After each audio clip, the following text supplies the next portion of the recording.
Thank you to Fiddle Express. Thank you very much for joining us. A family of musicians. Hey, somebody who's close to a mic there, can you just introduce yourselves a little bit? Who do we have in the family here tonight? Hi. Hello. Hi. We are Fiddle Express. I am Rachel. This is Andrew. Richard, Dad. Eliza and Emma, Mom. Emma, Mom, and Richard, Dad. Thank you for being here.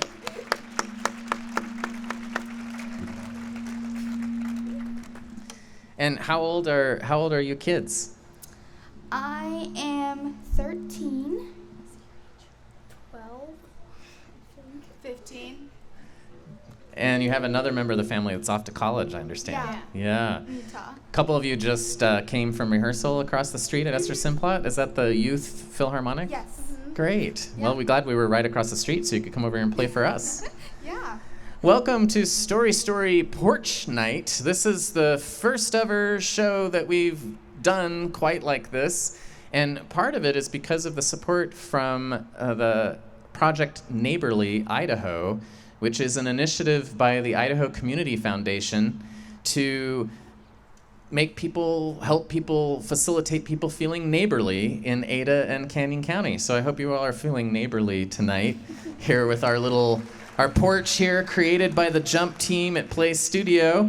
It's recycled from something. I don't remember what they recycled, whale bones or something, to create this lovely porch with the little rocking chair here. And then you can see a bunch of beautiful people here behind our porch, and these are our storytellers tonight who are from the Porch Story Project. So you might recognize some of their faces. If you've looked through the exhibit, the ones that are speaking have a little sign below them that says Story Porch Night.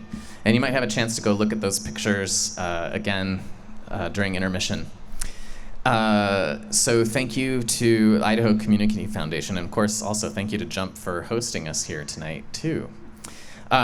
I did not know this until yesterday, but the Downtown Business Association emailed me and said, you probably already know this, but did you know it's Global Porch Placemaking Week? And I was like, yes, I did. Why do you think we're having Story Porch Night? No, I had no idea. But all across the globe, from yesterday until October 3rd, there's an initiative to create porches or use your existing porches in order to activate those outdoor spaces. And they have a website, and you can submit pictures of your porch. I think we might submit a picture of our porch, because this is pretty unique. I also let people know if you're sitting clear over here on the side, if you want to be more center, this is the sight line. So you will be looking through this speaker the whole night because our storytellers are right over here. So there should be room. Also, I think you heard the bar, there's some people waving for someone, or is that for me? No, ignore it. Continue, okay, all right. If you didn't see, we do have a bar in the back corner there. And as you heard, the slide is open. We're hoping it'll still be open during intermission. But the person that kind of initiated this idea tonight is, of course, the photographer who captured all the images that are scattered throughout the courtyard here.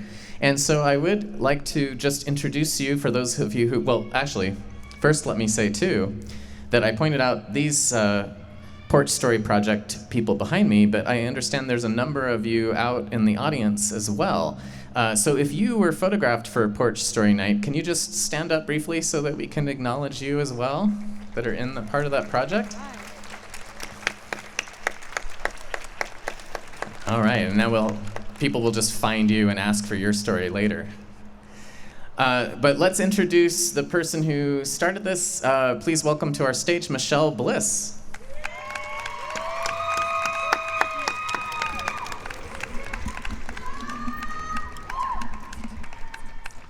Hi, Michelle. Hi, Michelle. Hi. Happy Global Porch Placemaking Week. Woo! We did it. We brought something together. We're inaugurating a global event. So tell us a little bit about how this project began for you and how you started activating porches in the Treasure Valley through Yeah. these portraits. Absolutely. So let's all rewind, 20 months or so, when we first came into lockdown, and that's when the idea first came to mind. It stemmed out of curiosity because we have a trail right behind our house, and a lot of people started trafficking the trail, and I wanted to know more about those people. And so as a photographer and noticing what was going on in my own community worldwide, this idea of porch portraits was coming up a lot. And so I decided that there could be something here. And I posted up some posters in our neighborhood, and I said, I'll photograph on these days, and text me, and I'll come to your house.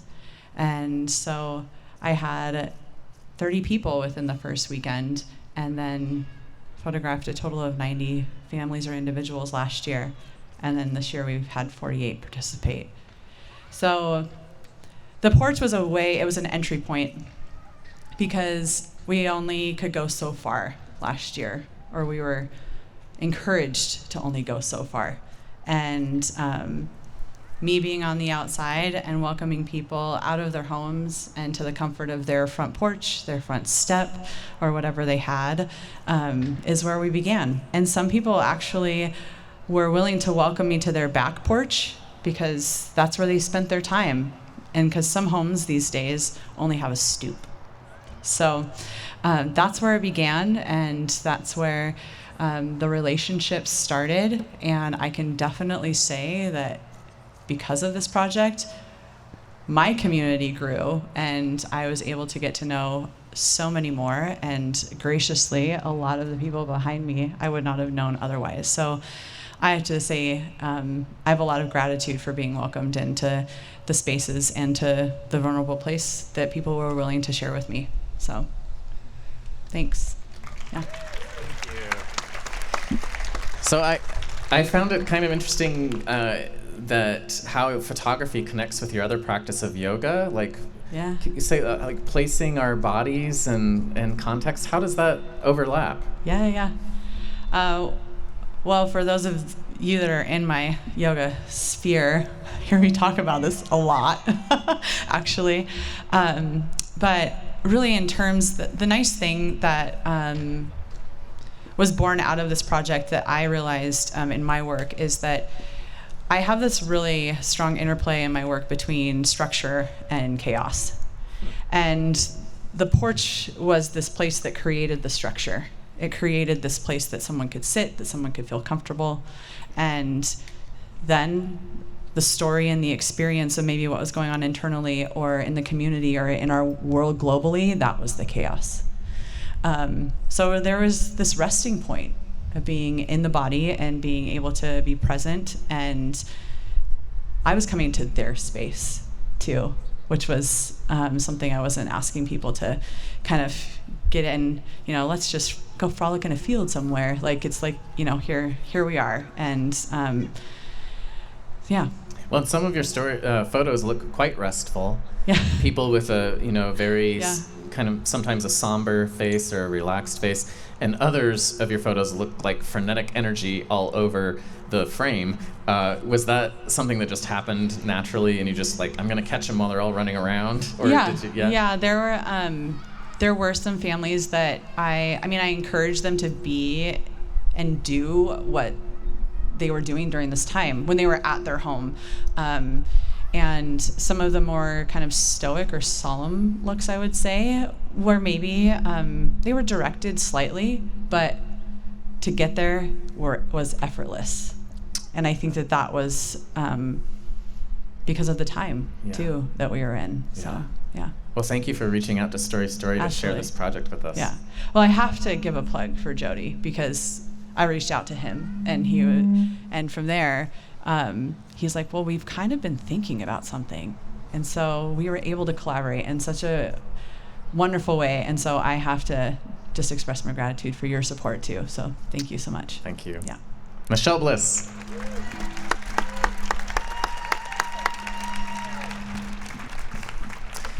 So tonight, Story Story hits close to home. with stories of people looking from the inside out, a new perspective. And our first porch that we're going to visit belongs to, I have a cheat sheet right here. The first porch we're going to visit belongs to Erin Della.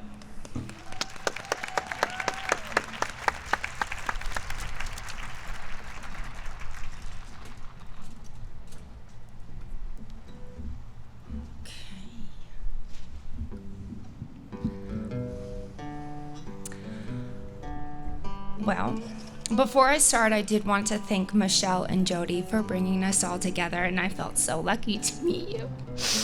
Okay, this is not a good start. Okay. My name is Erin Della. I'm a high school math teacher and girls basketball coach here in Boise.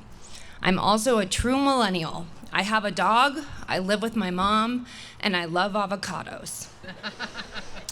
When I think back on my last 2 years trudging through this ongoing pandemic, I do think of it through a few key images. I'd like to take you on a journey through my memory photo album, including images that lead to a newfound focus on what is important and what can be accomplished even through the toughest adversity. Here's my story.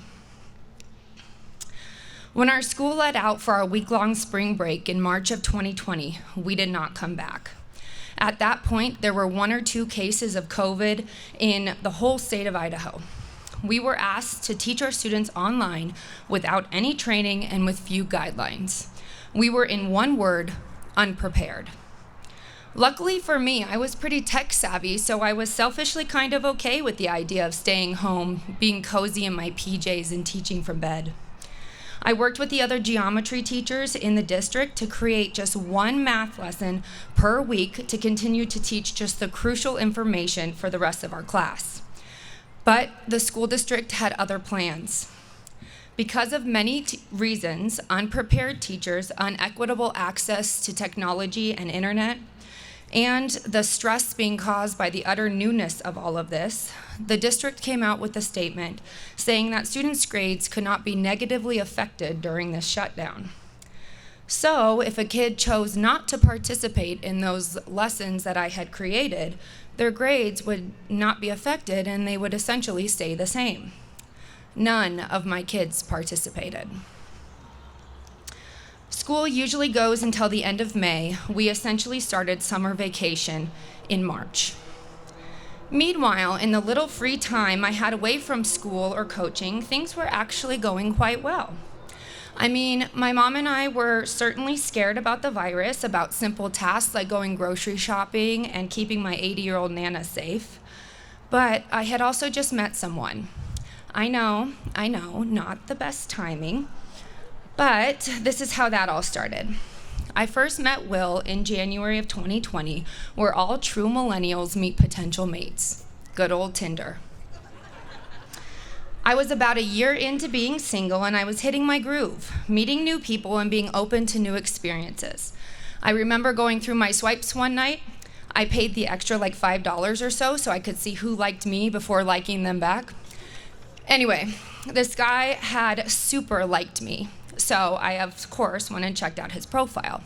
There were literally just 3 pictures, and the only thing written in his About Me section was, "You're the only treasure in this valley I see." Yeah, I don't know what the hell I was thinking, but I swiped right, and here we are. We ended up talking, and we eventually met for drinks at Juniper downtown in mid-February. Over Moscow mules and French fries, I got to know this kind, educated, witty, and pretty dang cute basketball player. He instantly made me feel really comfortable and really beautiful. He made me laugh so much. And I remember coming home from that first date and telling my mom how for the first time in a long time, I was so nervously excited and hopeful that he'd call me back. He did, and we got together a few more times throughout the rest of February. Between you and me, I had to play it really cool during these first few months of us hanging out. I have to say hanging out because we had not yet defined the relationship. We were just seeing each other, you see. But then, of course, the pandemic had other plans for us. Once school shut down, we had to decide, are we going to be in each other's quarantine circles or not? I mean, this was going to be a really easy way out for either one of us if we wanted it. But we decided to keep it going, and we were officially exclusive. We spent the spring hanging out a lot. Every weekend, we did all the good quarantine things. We watched Tiger King, Michael Jordan's The Last Dance, a documentary, and so many movies. We also cooked a lot. I made my dad's enchiladas and chicken parmesan, and he made me his mom's peach cobbler. Through couch cushion forts and Marvel movie marathons, we made the best of our new quarantined lifestyle. We were having a lot of fun, and we were falling in love, all while trying not too hard to think about how scary the world was getting. We were relatively safe, but we were also super careful, and mainly stayed home because we knew how aggressively COVID was spreading and how dangerous it had become. In May of 2020, Will's uncle tested positive, and within a matter of days, he passed away alone in an Arkansas ICU. That same month, George Floyd was murdered by police in Minneapolis. That summer changed my life, not just through the birth of a new, healthy, and exciting relationship, but also through the changes that our country went through. As a white woman in a biracial relationship, I was able to see the summer of 2020 through a lens that I had never before experienced. I really do hope that when the history books write about that summer, the newly found focus on the ongoing BLM movement does not get overshadowed by COVID, because it still is, very real and very telling. Will and I spent days talking about how scared he was to be a black man in America, and all I could do was listen. I never knew what to say or how to fix anything, but I listened to him and I heard him. For the first time in my life, I was ashamed of some of my fellow Idahoans. Not everyone, of course, but something about that summer sure seemed to bring the hate out in some people. There was a vigil at the Capitol one night in June, and both Will and I really wanted to go. But he said we should stay home because he was trying to keep me safe from the virus and all the people and all. I said we should stay home because I wanted to protect him from the hate that seemed like it was coming from every direction. We both felt so defeated, like there was nothing we could do. I will say that when I saw the photos of over thousands of peaceful Idahoans who gathered near the Capitol that night, it did remind me that there is good in this community. All of those people and more agreed that what has been happening in this country for so many years is wrong and something that our cameras should be focusing on. As the summer started to end, the anxiety and uncertainty of school started to creep its way back into my everyday thoughts. I have yet to mention that I'm also in the immunocompromised community, so throughout the entire shutdown, I had to be extra cautious. Because of this, I was so unbelievably scared to go back into a windowless classroom of 30+ students for 5 class periods a day. So scared, I looked into options to quit my job, to take a leave of absence, or to use up all my banked sub days to avoid the whole situation for as long as possible. The school district eventually made the decision to hold classes online while Boise was in the red zone, measured by the amount of community spread and available hospital beds. While this was surely not ideal, I did feel that it was the safest option for my fellow teachers, our students, and their families. Before starting, the school issued Chromebook computers and internet hotspots to students, and teachers were told they must work from school by themselves in their empty classrooms where they were to hold Google Meets to video chat with their students online. Most of my students logged in from bed. Several fell asleep while they were supposed to be in class. While this was so frustrating, I never blamed them. The majority of my high school age students were home alone, learning in probably the most boring, antisocial way possible. I can't even begin to imagine the home struggles some of these families were thrown into without that constant of in-person 5 days a week school. This was so hard for them. This was so hard for all of us. I first became and now remain a teacher, not for the fame and fortune, I know, shocking, but because I genuinely enjoy working with high school-aged kids. I love getting to know them, and as nerdy as this sounds, I love helping them understand that math is not that intimidating, and it's actually pretty doable. When we'd meet online, I never forced them to turn their cameras on. I felt this was an invasion of their private home lives, something that I would usually never see unless they wanted to share it. So many of them logged into our meetings with both their microphones and their camera shut off. I felt like Dora the Explorer, overly acting and excitingly asking questions to a voiceless audience. Every time I logged off a meet, I would literally deflate as the depression of the loneliest school year ever would overwhelm me. This continued until October, when the school district, with pressure from community members to open the schools, despite Boise very much still being in the red zone, switched to hybrid learning. This basically involved having half of the students attend in person one day while the other attended online. So I would have to teach the kids right in front of me, plus the kids on the computer at the same time. Needless to say, I was nervous to have real, live, possibly infectious kids back in my classroom. Okay, nervous was an understatement. I was terrified. Will helped me through a few breakdowns, including one very emotional night the day before our first hybrid. When we all showed up to school the next day, I could tell that the students were scared as well. This was the first time they'd entered into the school building in 6 months, and for my sophomores, this was the first time they entered into their new high school altogether. Another memory photo comes back into mind. 13 or so little masked strangers sitting in their desks, 6 feet away from anyone else, too weirded out in this new sterile environment to get to know or talk to any of the other kids in the classroom. Eventually, even while having to run back and forth between my kids in person and the kids on the computer, I was able to finally get to know some of them while they were right in front of me in my room. I'm not sure if you can tell, but I'm a pretty sarcastic and goofy person.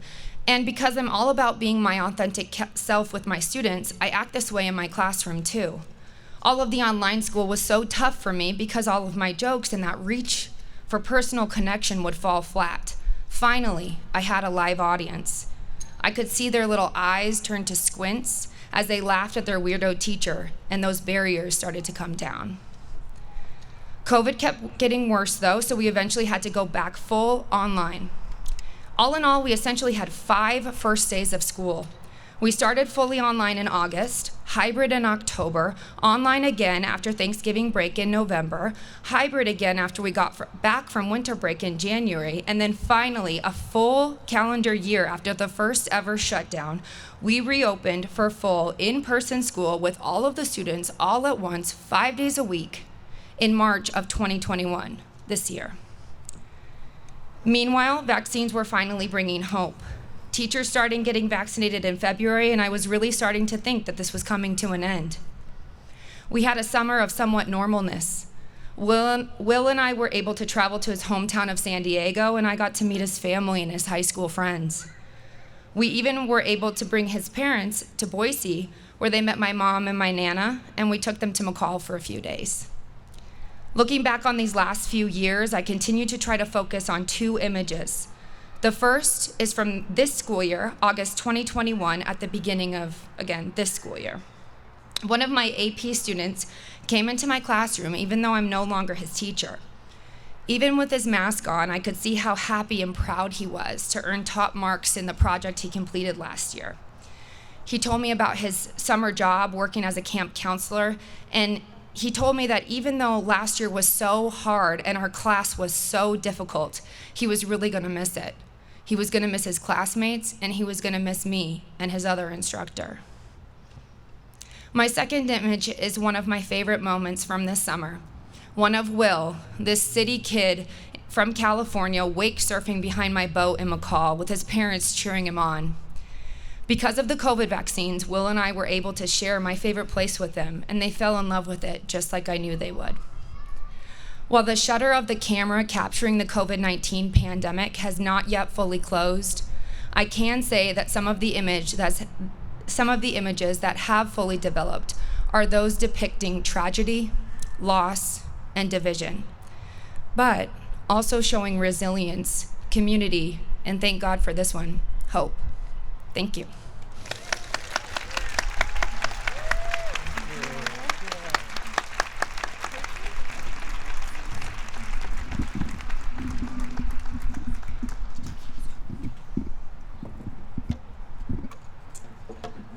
Thank you. We're going to hear a lot of different styles of storytelling here on our porch tonight.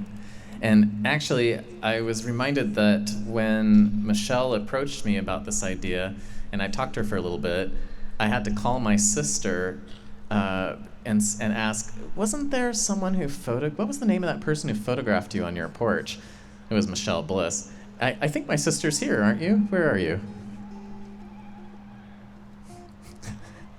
Sister's not even going to stand up. I'm a bad brother calling her out. Just like Erin mentioned, math is not intimidating, but she was very brave tonight because storytelling is something that is intimidating. So thank you for that. Now we're going to bring up another one of our porch stories. Please welcome, and I'm not sure I've got the last name right, Jojo Sousa? All right, Jojo. You notice I had to make the mic really high.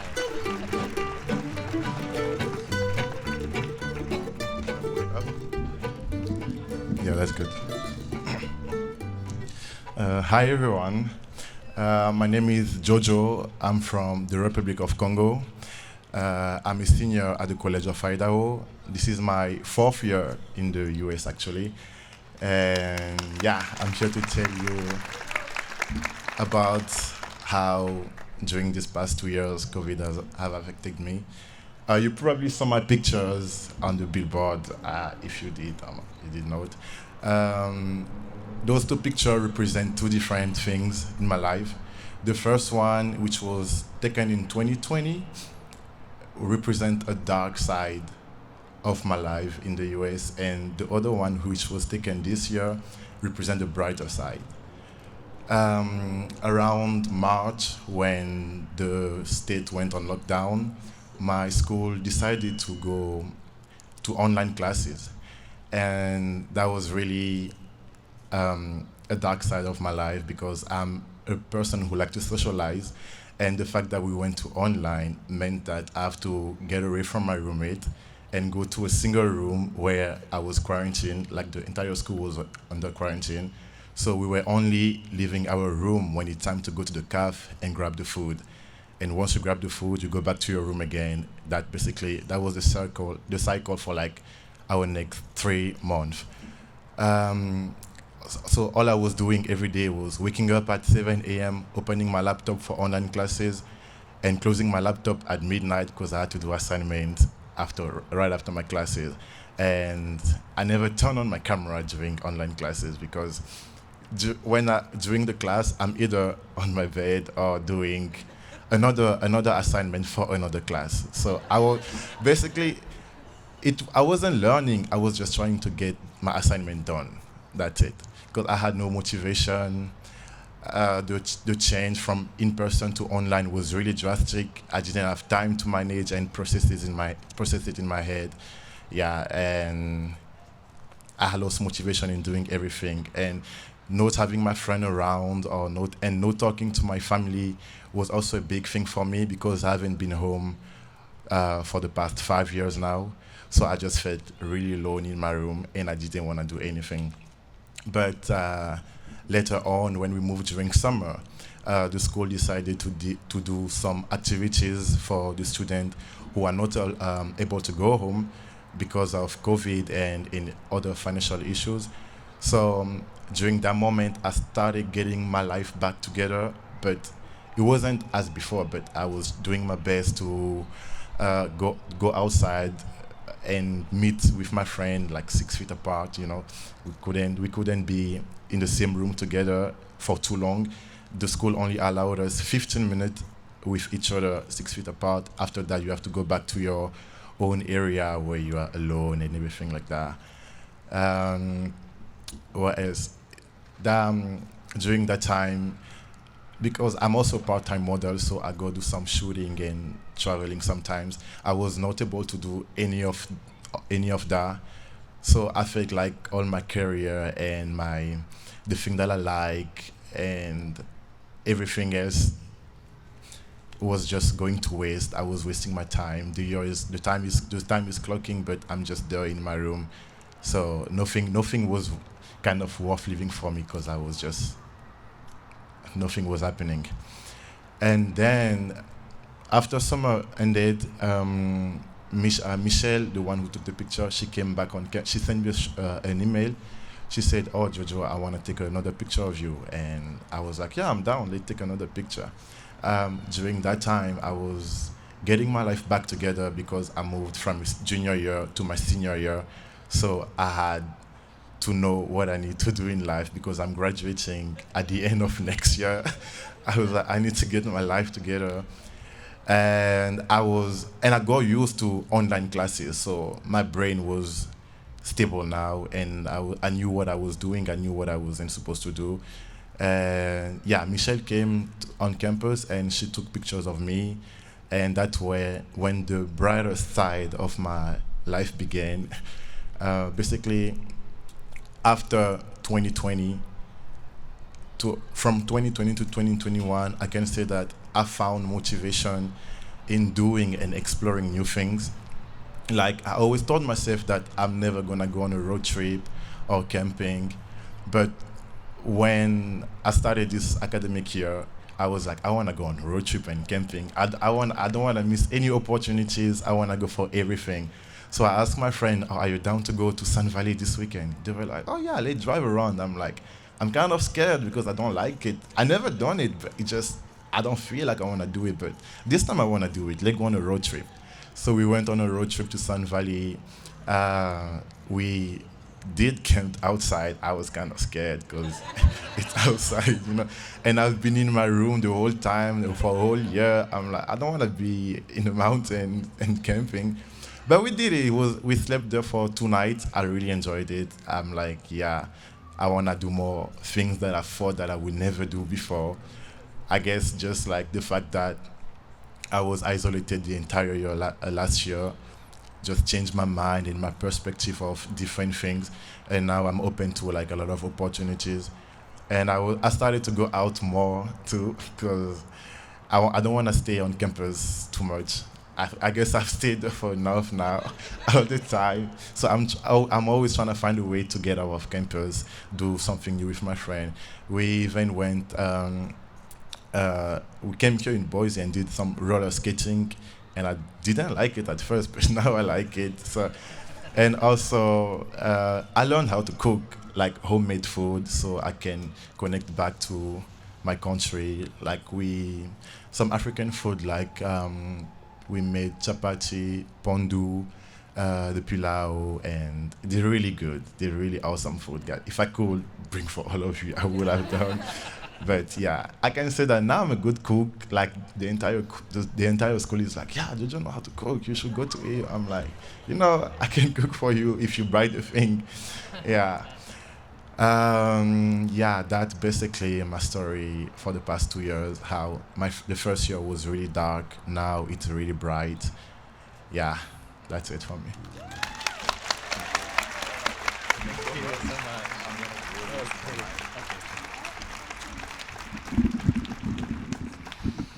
Well, looking at JoJo's wrists and all those club bands, I'd say he's gotten out quite a bit. He's heading to a club right now, I think. I went camping in Sun Valley, in the lodge. There were still some weird animals in the hallway, but it was all right. God, can you imagine how dirty those dorm rooms must be? Hopefully they've cleaned them up now. All right, moving to our next Porch Night story. Please welcome, and we'll see if I got the mic height right. That was a tall speaker. Please welcome Stephanie Stoddard.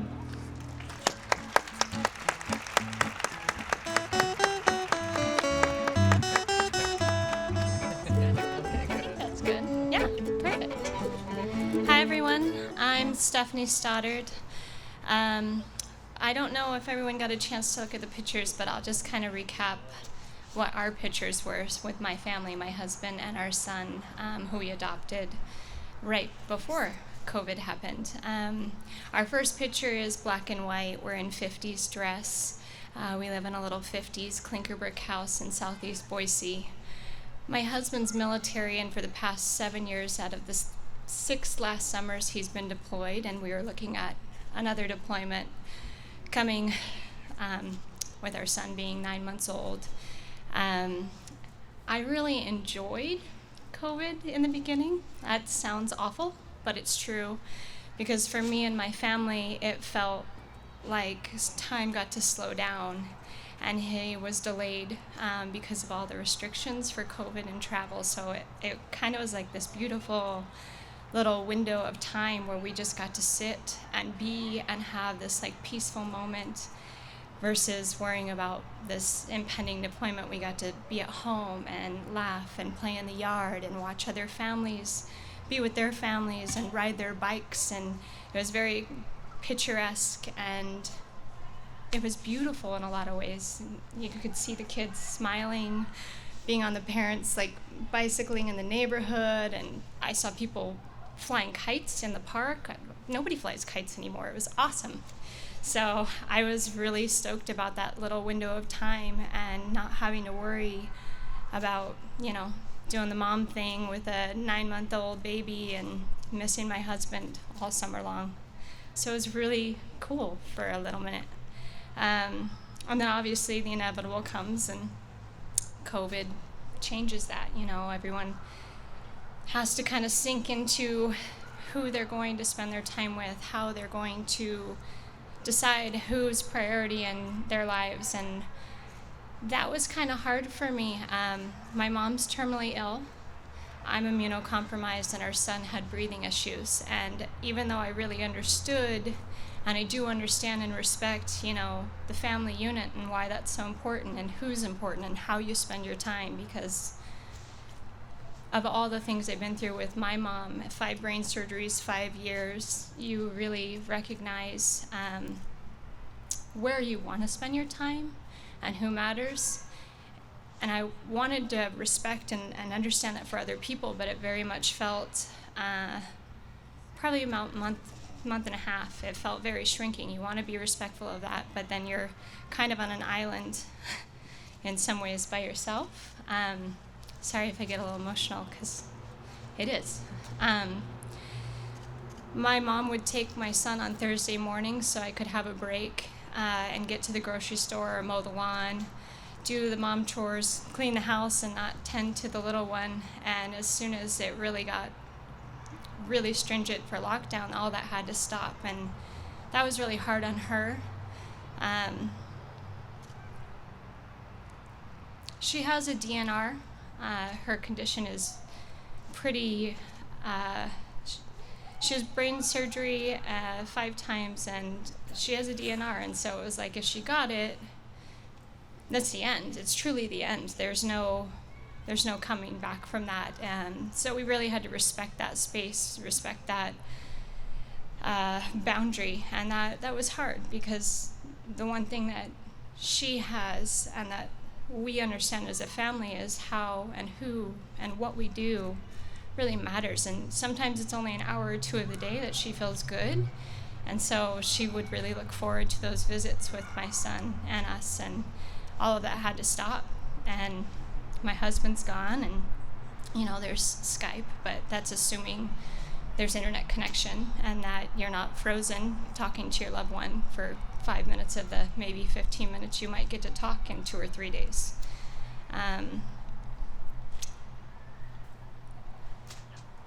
I was working, so I'd still log in at 5 a.m. and I'd work for 3 hours, and then I'd work during nap times. And that became not sustainable over time. My son went through teething regression, and I wasn't sleeping at night, and he was waking up at 5, and logging in for work is not a thing that could really happen and sustain doing all the house chores and getting all that stuff done. And so I finally called my boss. I was like, hey, I think it's time. I need to train my replacement because I'm exhausted. So I did. I trained my replacement remotely, which was weird, but it got done, and I stopped working. I filled a lot of my time with, being the best mom I could be, dealing with teething, very little sleep, lots of chores. But I just got to a point where my exhaustion was, I needed help. And, you respect everybody's family unit, but I really needed help. So I ended up hiring a young gal that was a close family friend who was actually abroad and almost got stuck in London and had made it out like the day before she would have been stuck there for almost a year. And she's like, I need a job. And I was like, I need help. So that was awesome. And she came and helped me a couple times a week so I could get a little reprieve, which was awesome. As time kind of shifted and things like, the end of the summer was coming closer and closer, and I could look forward to my husband coming home again and kind of having a balance back,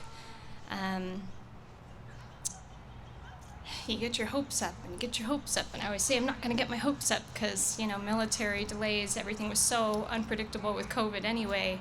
So the day came that it was like, okay, he's going to come home. And everybody in the unit came home except for 4 guys. And out of 289 men, mine was one of them. And I was like, oh, well, I might be home. I might be home in 2 weeks. I might be home in 3 weeks. I might be home in 4 weeks. And you're like, cool, I am ready for you to be home. Now would be awesome.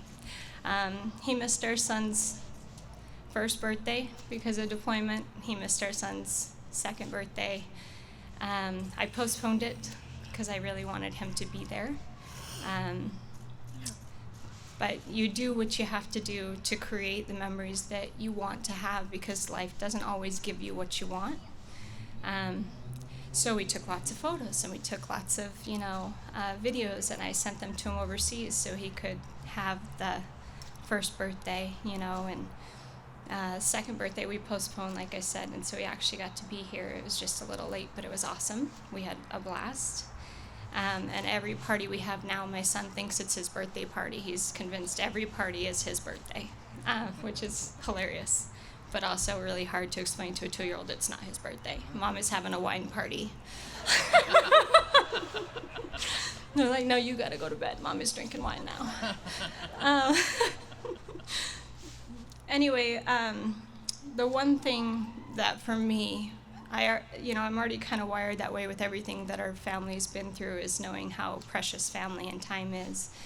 And I think the biggest thing that was probably the most difficult in our family and the dynamic was the only thing my mom wanted for Valentine's Day was to see her grandson. And my parents had to have a bit of a fight about it, I'm not gonna lie, and they did. But in the end, my dad conceded that, she could come over and we'd sit in the yard and she could see her grandson on Valentine's Day, and it was awesome. It was brilliant.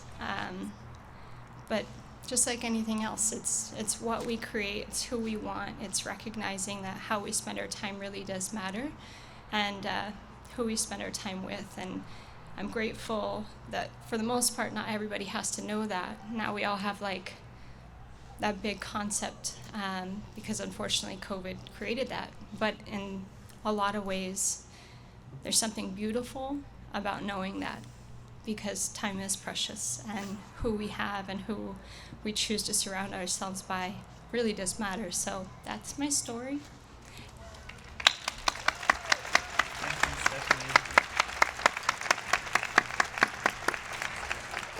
Wow, postponing birthdays. I didn't know we could do that.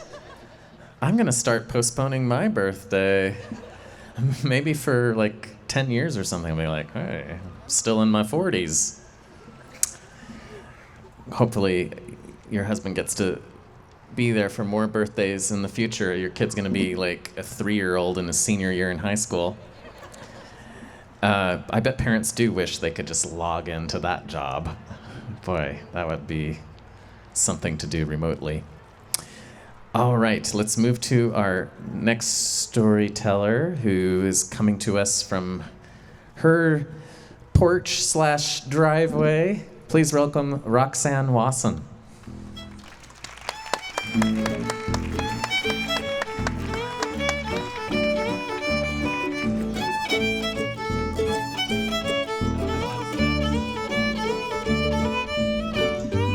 Stand real close to the mic.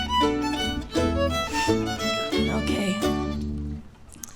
Well, I am Roxanne, and I'm kind of on the opposite end of the spectrum from the three young people who have told their stories so far.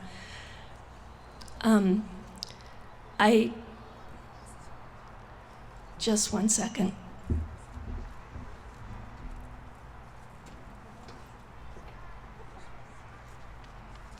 I believe there's a visual aid coming.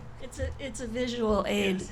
So this is one of the masks that was on display when Michelle first took my first porch project picture. There's more story related to the mask, but it's embedded in the rest of the story. More to come. I worked in St. Luke's newborn intensive care for almost 37 years. And I retired in January of 2019. And I had big plans. I had set my work things aside after my last shift, and some of those things that I set aside were my very cool and unique scrub shirts that I'd sewn for myself. I wanted to have something really unique and different that no one else would have. And so I made my scrub shirts out of Dr. Seuss fabric, green eggs and ham, Cat in the Hat, some Peanuts comic strips, and some brightly colored animal prints. And honestly, my patients, the babies, really didn't make many comments, but their parents enjoyed them. And so that was something I set aside. And the day after my last shift, my daughter and I rode up to Haley and adopted a dog that had been waiting for me for several months. I'm positive of that. So I had plans to really get into retirement. I'm a little cold, that's why my voice is shaking. And as plans often go, they fell through practically immediately. My mother, who had Alzheimer's dementia, oh, bless you. My mom started having really rapid advancement of her symptoms, and she became so confused that she could not be left alone at all. So my new dog and I started in February to drive over to Oregon, 435 miles each way, to spend a week with my mom and my family, and kind of do my part. And that went on all summer long. By September, we were able to place my mom in a memory care unit. And you think that's a bad thing, but she was very social, and having a lot of different activities and a lot of different people, it was really good for her. And she was happy and safe. And on my last visit there that year, 2019, she was happy. She took me around and she told everybody that I was her daughter, but I don't think she could remember my name.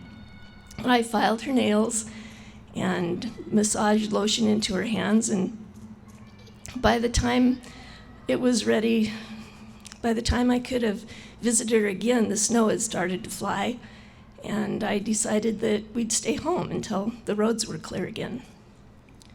So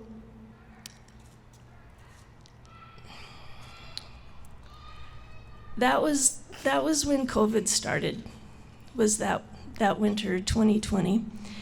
And my my partner, Jim, my partner of 20 years, he had been in the hospital at the beginning, January of 2020, and had heart failure and a viral pneumonia. So February rolled around, he was home with oxygen and physical therapy and doing okay. But when March rolled around and we were ordered to shelter in place, he was totally happy to turn over the grocery shopping and the banking and the bill paying and a lot of the cooking under supervision, of course. We spent a lot of time together. He didn't have a lot of stamina, but that's when I got the idea of using my scrub clothes, those brightly colored fabrics, to make masks for my friends and family and for my coworkers. And so that's why my first porch project picture has a bunch of masks hanging on a cord stretched out across my front porch.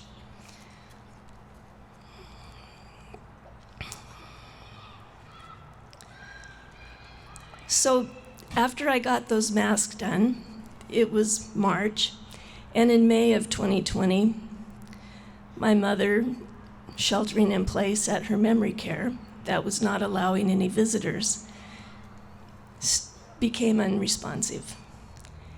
And I knew that we wouldn't, because of the interstate quarantine, if we drove to Oregon, we'd have to wait for 2 weeks before we were able to go to visit her in the nursing home. So they were allowing my 3 brothers and their wives to go and sit with her during that time. And my brothers would hold their phones to my mom's ear so that we could talk to her.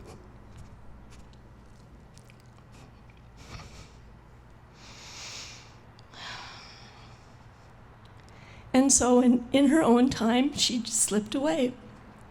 Now my brothers and I have always been really close, but that loving act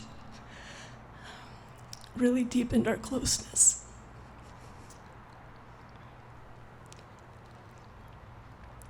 And then we found that obviously we weren't going to have a funeral, and we consoled each other and grieved over the phone and by text message. And that was difficult and hard, but it was okay in the long run. And summer rolled along, and Jim, still not having much stamina and still needing oxygen. Couple of times we went to Donley, and the altitude made it really hard for him to breathe and be comfortable up there, so we didn't stay very long. But a couple of times his family came and met us up there, and we worked on projects while he sat in his chair and supervised, to make sure everything was done properly. And we had good times. It was just so nice to get out of town. And then during the fall, we celebrated our Thanksgiving and our Christmas like everyone else was doing, with drive-bys and gift exchanges out of the trunk of the car and wearing masks and being socially distant. And on New Year's Eve 2020, we celebrated Jim's 90th birthday. And that was a loud and noisy celebration. We had banners, we had posters, streamers, hats, noisemakers, and best of all, his youngest great-grandchild was hanging out of the top of the truck, the sunroof, with a loudspeaker thing, singing "Happy Birthday" up and down the street. I'm sure the neighbors aren't going to forget that for a while, and neither are any of us. But it was a great celebration. And then within a few days of that, Jim was back in the hospital. When he came home after 5 days, he was on more oxygen and less stamina, having weekly home nursing care. But he was still happy. We still had good dinners, and we still had things to laugh about, and camping and fishing trips to remember, and having good company. And then the end of February, he was back in the hospital again. And after being there for 2 weeks, not being able to come down on his oxygen levels at all, and his heart failure so bad that he really couldn't do more than stand up on the side of the bed and move to the bedside chair, he decided he wanted to go home on hospice.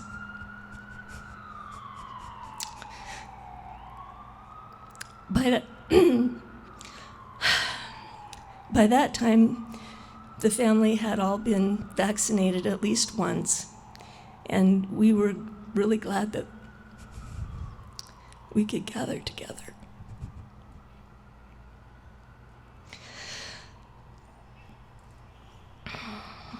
Jim was the admiral of his fleet till the very last minute. But we could be together, and that was better than when my mom passed away.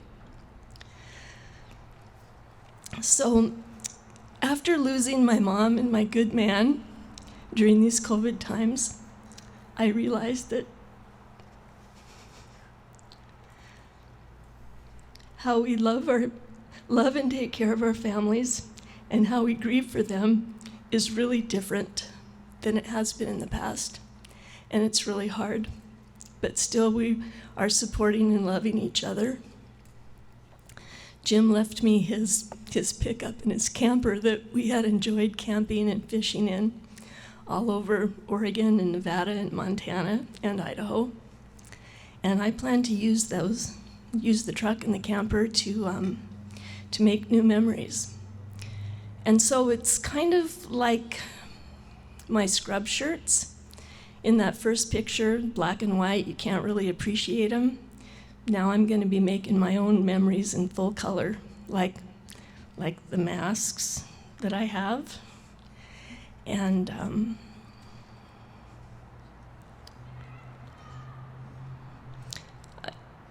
going ahead, I feel like grief has moved through me, and I'm a different person. I'm more confident. I'm more compassionate, I'm more outgoing, and I'm more willing and able to take each day as it comes. Thanks, Michelle.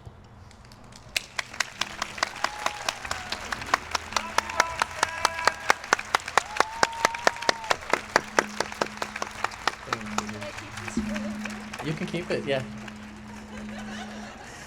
It belongs to Jump, I don't care. Thank you, Roxanne, for being so vulnerable and brave on our little porch here. One of the blogs described this show as an evening of comedy. So with a bunch of comedians sharing stories. So I hope you're enjoying all our comedy sets tonight. We are going to take a short break. Please feel free to use the bar in the back. The restrooms are under the sign down here, or if you want to take a peek at one of the pictures again to see what they're referring to. And we'll start again in just under 10 minutes for our other beautiful stories, including these wonderful people that are still sitting here behind me.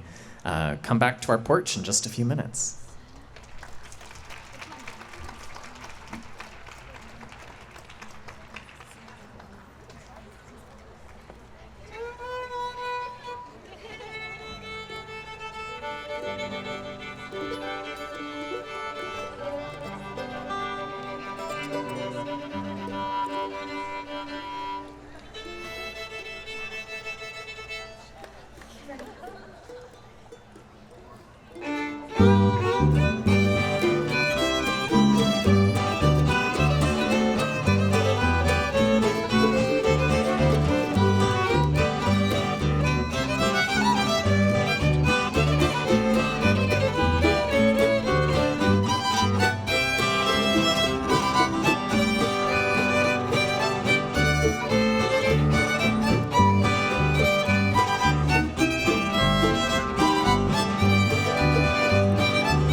My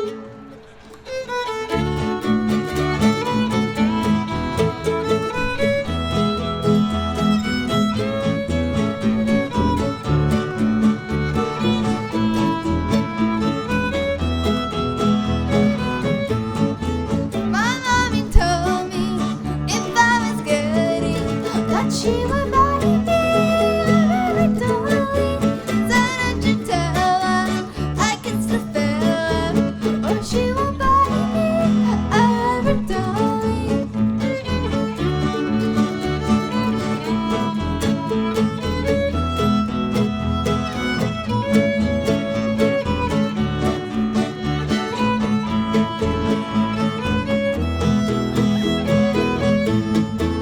I'll be a goody, just watching you'll see, and she will buy me a baby dolly.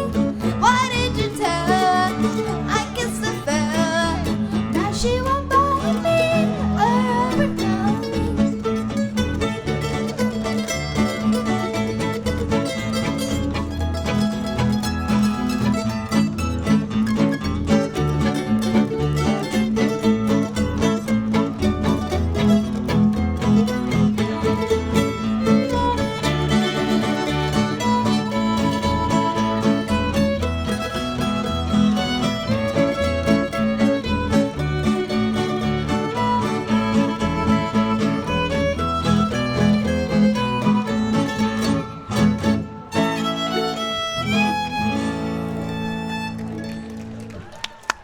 Thank you. Thank you, Fiddle Express, and our Fiddle Express dancers right out here up front. Excellent. We're going to move to a featured song from our family of fiddlers here. Well, you're more than fiddlers, aren't you? Our family of musicians. This is, it's an old song, isn't it? It's called Boil the Cabbage Down.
Thank you, Fiddle Express. All right, we're gonna bring everybody back together here and start our second act of Story Story Porch Night. The lights on the slide have turned off. They put it to rest for the night. I have sort of I never really had a house with a porch exactly. And I had sort of a bizarre relationship with my childhood home's front entrance, something that I've carried with me my whole life. I was coming back to the house when I was 10 or 11, and I was hopping on one foot, as you might want to do when you're coming home, and I didn't hop high enough over the step to our metal front door, and my face landed right into the door, and I started spitting teeth out all over the front step. And one of them, my very front tooth, is still half fake. And I have to get it replaced every once in a while. In fact, I was in a meeting, I think, with a storyteller not too long ago over here on Grove Street, and I didn't realize my sandwich had a toothpick in it. And I bit into that, and that tooth just went little memory of my front porch growing up. All right, as we're bringing people back together, I may have an opportunity for some of you other Porch Story Project folks.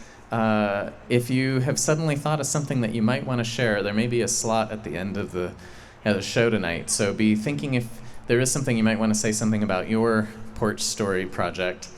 We might have an opportunity for you to do that.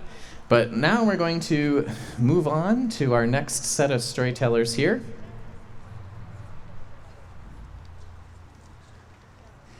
And, this has been such a fun process, putting this together, going through all of the stories that and the interviews that Michelle had documented to read a little bit about their stories, and then emailing and calling. And in some cases, I got to go sit at the porch of the person where the photo was taken.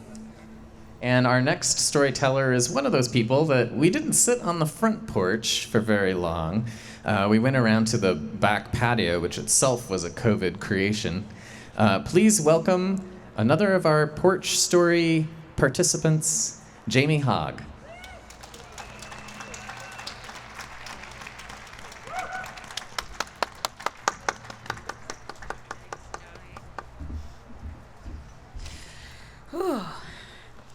It's a little chilly, and it's kind of late for a school night, but here we are.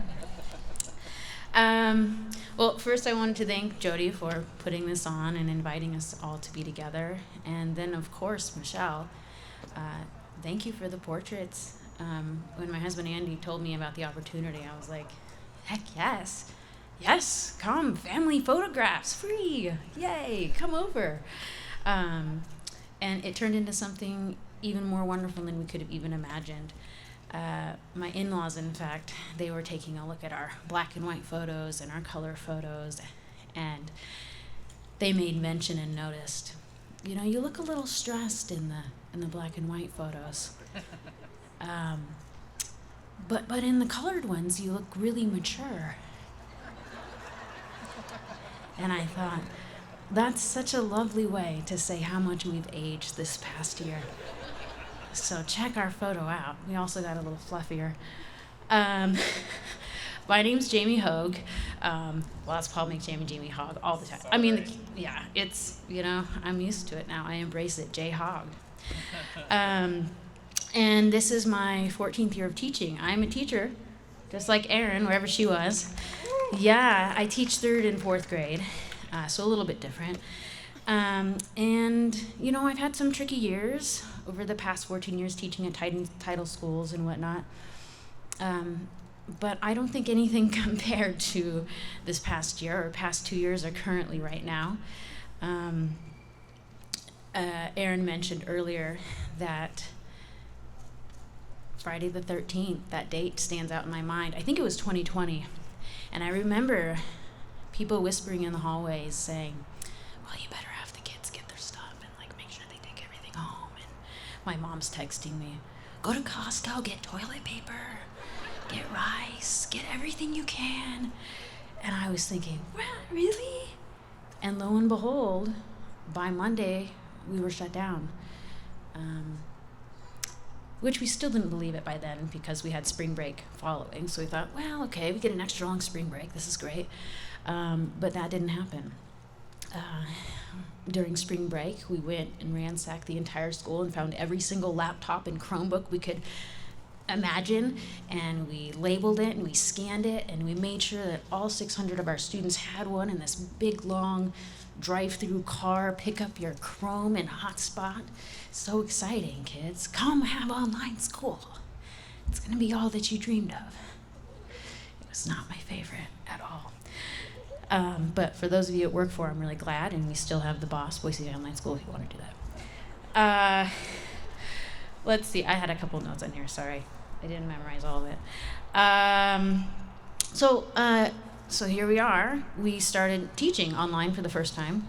We had no idea really what we were doing. And we learned a lot about each other. I thought I knew these kids this year because we'd had them all year. But when we were in their house, in their homes, it was a depth that I didn't know could ever be reached. We knew pets' names. I knew the ducks. I knew the dogs. I knew the kitties. Axolotl, is that a reptile? Like there's something about, yes, so that.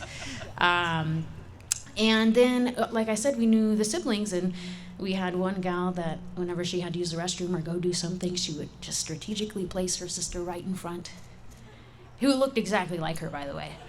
And I'd be like, Michelle, Jenny, good to see you. Thanks for replacing her. That's wonderful.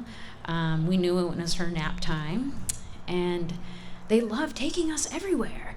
We went on car rides. You could tell there was like a little brother in the seat next to him, and they're just listening and Google Hangout or whatever it was. But things really drew the line when the Chromebooks went into the bathroom. So we had to talk about that, and we had a couple emergency end phone calls because shower time is not supposed to be shared. And this is something that we're all learning together as 8 and 9-year-olds, and also a teacher that had never taught online before. Since then, we do have an end-all call, and I also did have students fall asleep, Erin. Like, really had to call parents and say, listen, like, I cannot end today's school day unless you get this student to hang up. And that was a little embarrassing. But it was another level, and they learned a lot about technology.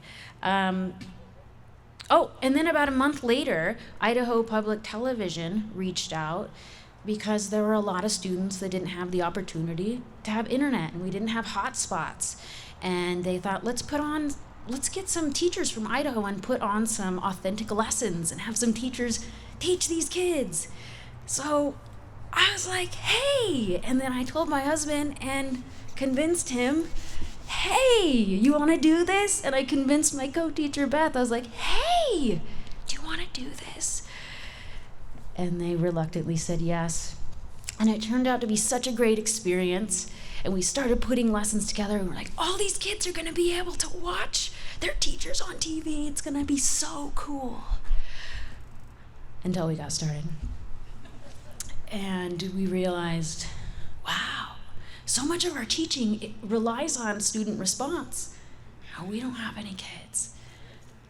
Usually you post a question and you wait for the response, and then that guides your lesson, and we had nothing. We were staring at a camera screen of ourselves, blinking, because of course we were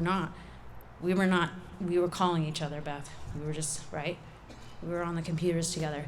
So we decided, let's make some students. And we got some stuffed animals out. And I really wish I would have brought him, Jody. I really wish my husband was here too, because he was the voices of all of them. So he wanted me to reenact this. So we had Badger. Is that the right one? Badger. Mouse. And Dragon. So we just asked questions. Hey, Dragon, where do you see parallel lines in your house? And Dragon went, I see parallel lines in the window. Nice job, Dragon. Thanks so much for that input. Mouse, what about you? Well, my mom's at the cheese factory, and I see parallel lines on the tables that she serves her dessert on. And, I heard later on that the IPTV director spit out his coffee when he saw her episodes. But at least they were memorable, right? Maybe a kid learned something.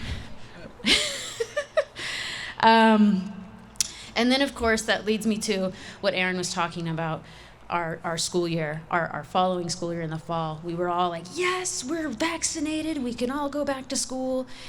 And one day before, we found out we were virtual. And then we were hybrid. And then we were virtual. And then we were hybrid.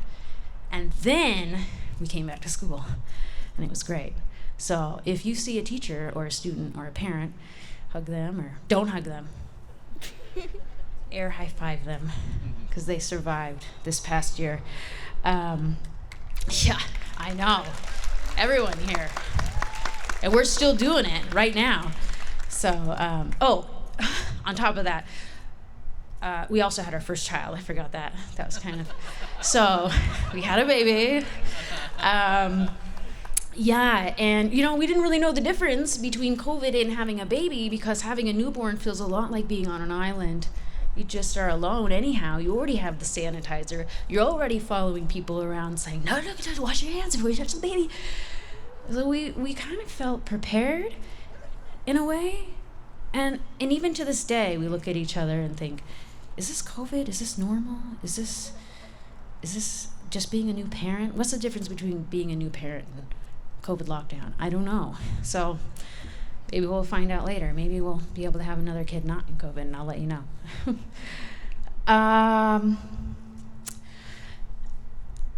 I do have to say that when we first had our child, it was not the experience that we were expecting. In the photo, Vera's so cute. She's this little chubby 6-month-old. But prior to that, I was not very excited about having a child, and I was expecting to hold her in my arms, and I was expecting to feel connected with her and have this dream, and it didn't happen. And I started having really morbid thoughts. And if many of you mothers know, come to find out I had postpartum depression. And there was a lot of guilt involved. And I felt like a bad mom. And I felt like I was stuck. And I have to say that it was her that made me reach out for my mental health for the first time. And so I got on medication. And I was breastfeeding and up all night and all of the things that you do. And so, yes, you're right, Dan, I was really stressed. We were really stressed in those black and white photos. But then postpartum, 3 months turned into 6 months, turned into a year, turned into 2 years, and I'm still being medicated for supposed postpartum depression. And I think it was just a Band-Aid for anxiety and depression that I already had before. And thank goodness I sought out help before COVID, because I don't think I could have held it together. I saw a lot of teachers quit. I saw a lot of teachers take a year off. I see teachers now not wanting to come back. I see people just in general. I just spend most of my day with teachers. And I just look back at that, and at the time I thought, I'm such a failure. I had to take this medicine to feel better. And now I think, thank goodness I did that, because now my daughter knows what it's like to have a happy mom.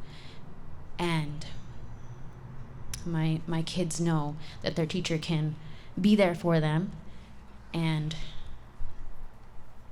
stand up for them, and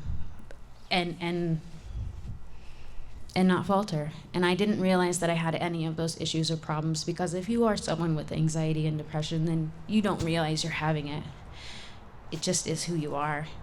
But it's not normal to be worried about what's going to happen or if the world's going to end.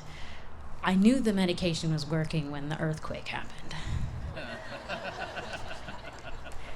First of all, we ran into the bathtub with the baby, and then realized that was a tornado.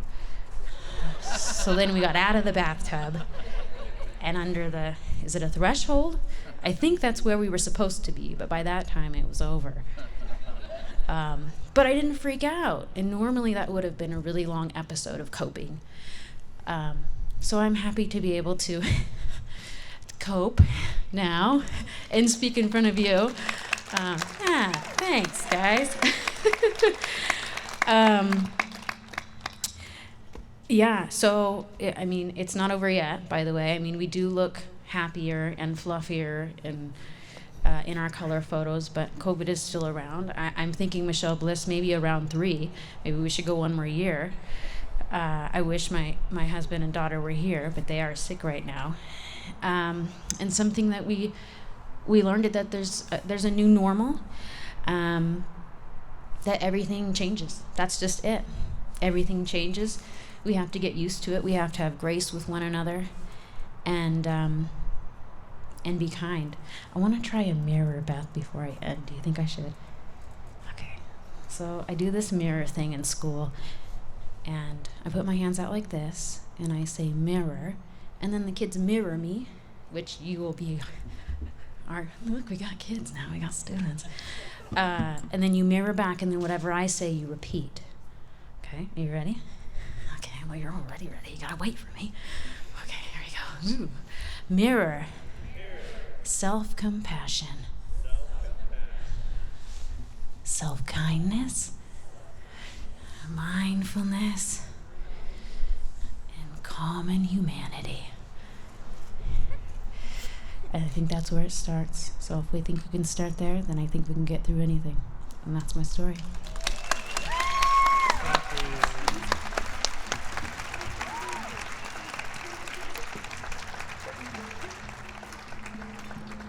Boy, their daughter is going to be so surprised when she gets out into the world and discovers entities beyond mouse and dragon. I loved that part that they shared with me that the way they filmed that is they would ask the questions, and then her husband went back later at night in a dark room with the stuffed animals, and he'd hear the question and then just come up with answers and film that and then insert it in. We're all going to have to look for that. I think this is we're trying to move this mic back a little bit. In our next story, we're featuring some members of this beautiful family back behind me, the Bedobaums. And some of the stories will be translated from French into English. And so we have this wonderful translator, Nicolas, who will be at this microphone, and then the storytellers will be at the center mic. But the first member of the family who is going to speak is going to do it, I think, all on her own. Please welcome Geraldine.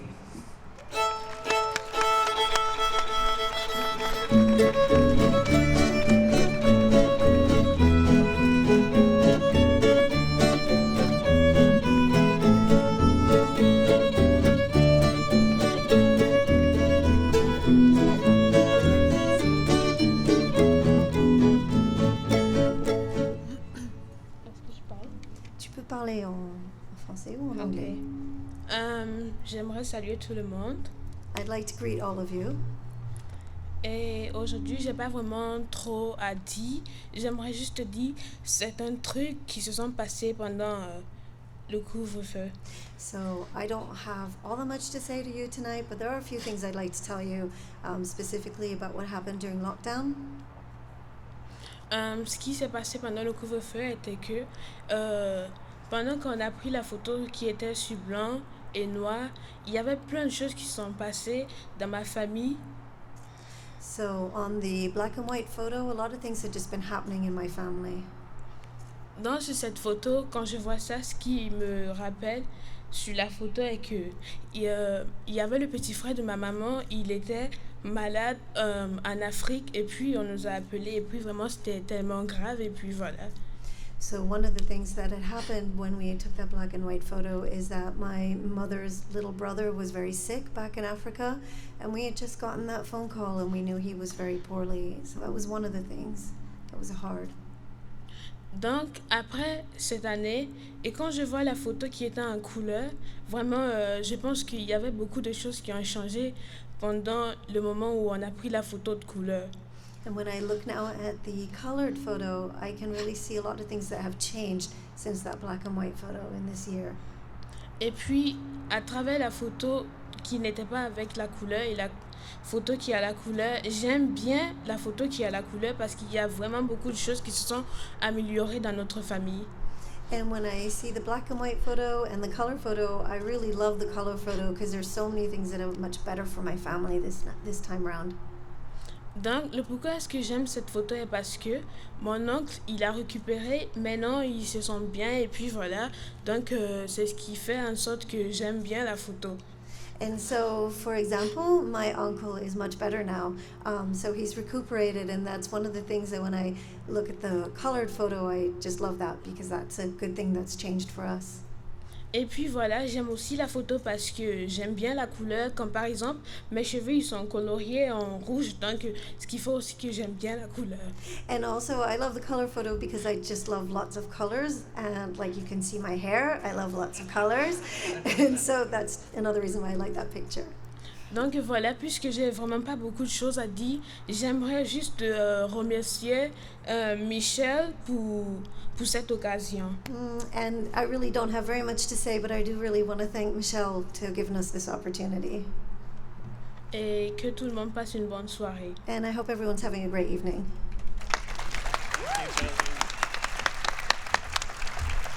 Thank you. Now we're going to invite another member of the family to come up. I believe it's going to be the matriarch, Cecile, will come and share some with you via Nicola as well. And this family and I, we got to meet out in a park and just talked about possibility of story. So that I didn't make it to their porch, but we had a nice time downtown. Cecile.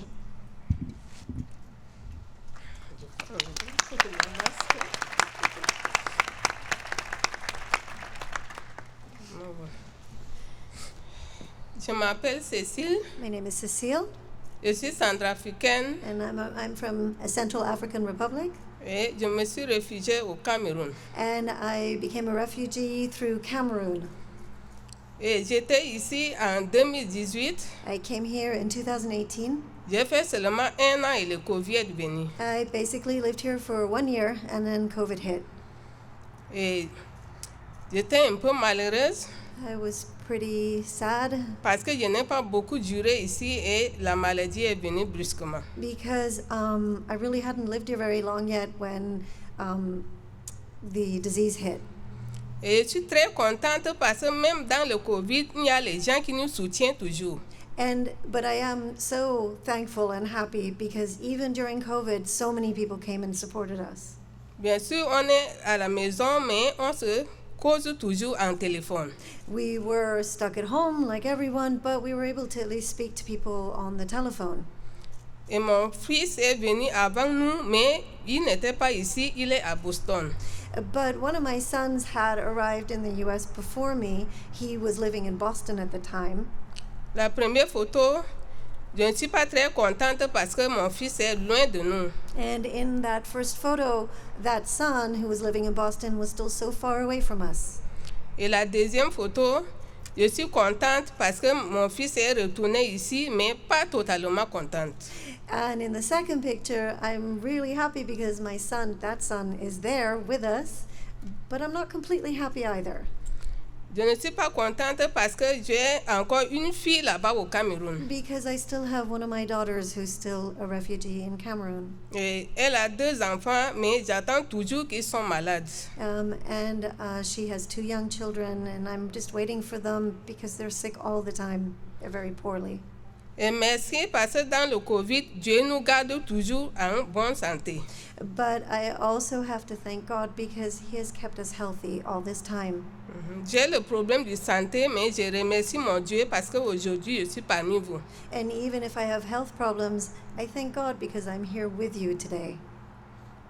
Je suis très contente parce que l'Église nous soutient et j'ai aussi mon conseiller qui me soutient tous les jours. And I am so grateful because our church is always supporting us, as is my counselor, who's there for me all the time. Et mon interprète ici devant vous, elle a travaillé avec nous très longtemps. And my interpreter, who's here today, has been working with us for a long time as well. Même parmi le Covid, elle vient toujours à la maison, elle nous aide tout le temps et je remercie beaucoup pour tout ce qui nous aide pendant la maladie. And even during COVID, she continued to work with us and everyone continued to help us. So I want to thank her a lot and them a lot. Et mon souci maintenant, c'est parce que ma fille est encore là-bas et je prie seulement si Dieu peut l'amener aussi ici parmi nous, je serai très contente. And now I just pray to God and I wait for my daughter to be able to come from Cameroon and join us here. And then I will be really happy.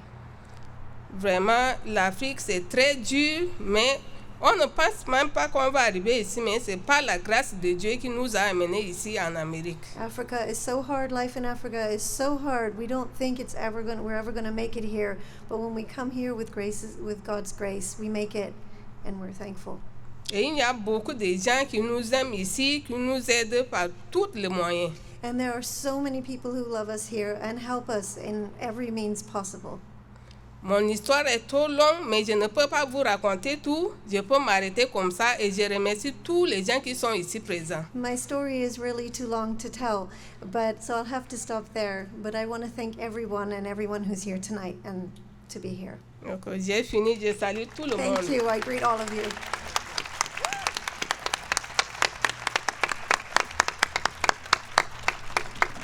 Now we're going to invite Blaze to come up to the mic. And I am noticing they all looked a little warmer in their photos than they do right now. But we're making it through. So here, I think I heard him referred to as Papa. Blaze. Papa Blaise.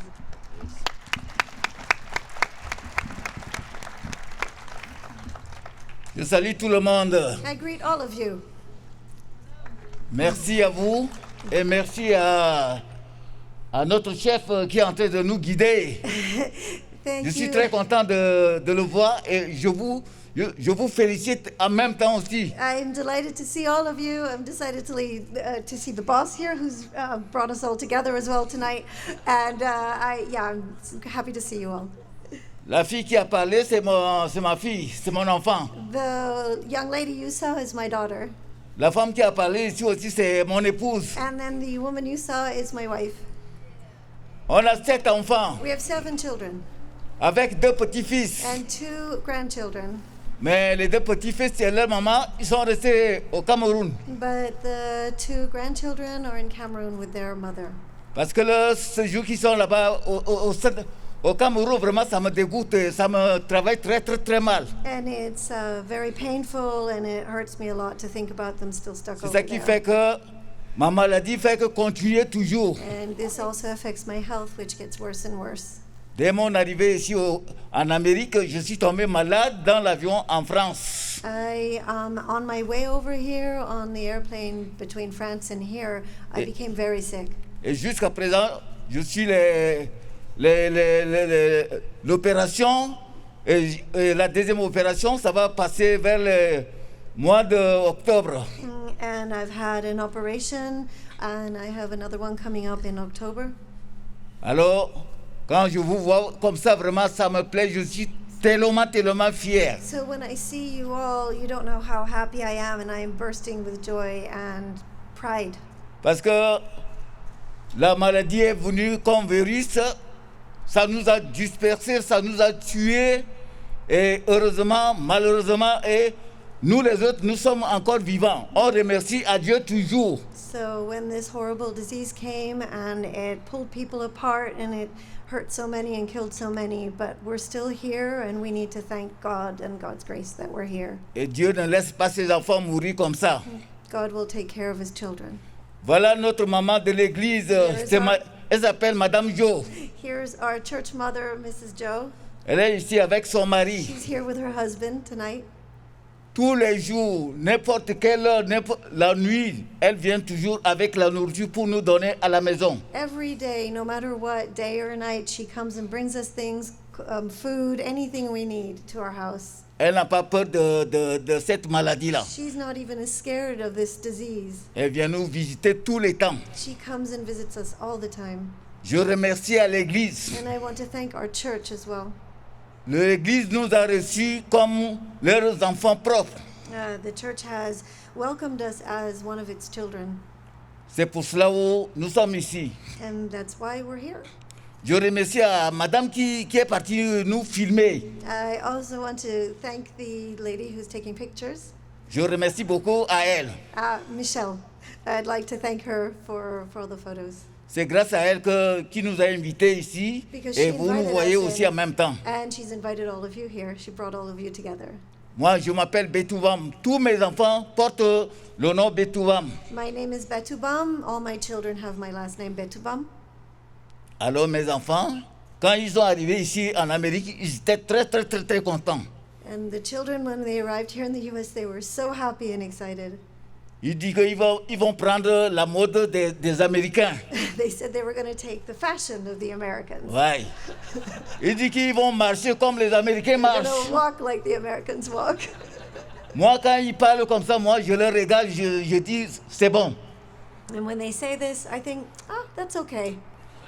Parce que tu es chez quelqu'un, il faut limiter ce qu'il fait aussi. Because when you're at in someone else's place, you also have to take those Même things s'il on. mange les choses pourries ou les cacards, il faut manger avec la personne de ce pays. Even if the person in the country eats things you're not used to, you need to eat those things with that person. Voilà. Il faut respecter la loi de ce pays aussi. You need to also respect the country, the laws of the land that you're in. Moi, je ne savais pas que je vais mettre pied ici. I did not know that I would ever put foot on this American ground. C'est Dieu qui nous a envoyés. God has sent us here. L'avion qu'on a monté pour arriver ici, c'est Dieu qui a payé, pas nous. And even the airplane that brought us here is thanks to God that brought us. Je remercie à notre arrivée ici. I thank every day the day we've arrived here. La maladie est partie. The disease is over. On va rester toujours vivant. We will stay alive. Ce n'est pas tout le monde qui va mourir. Not everyone has to succumb to this illness. Le bon Dieu est là-haut. God is watching us. Il nous voit. He sees us. Merci à Dieu. Thank you to God. Je vous salue tous au nom de Jésus-Christ. And I'd like to bless you all in the name of Jesus Bon, Christ. je m'arrête aussi comme I ça. better stop there, Merci. but thank you.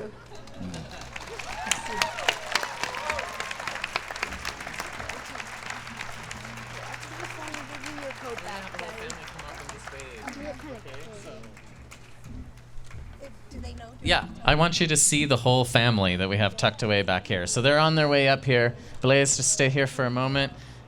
We just want to see the family together.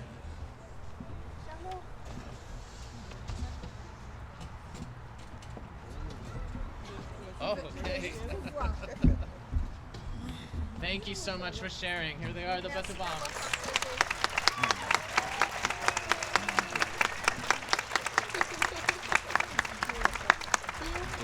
Merci, merci.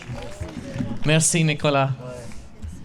All right, we are going to move on to our next storyteller.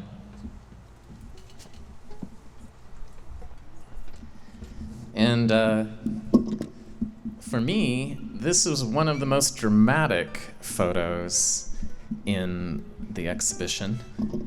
And I think she might tell you a little bit about why that is. Please welcome Margot Taylor.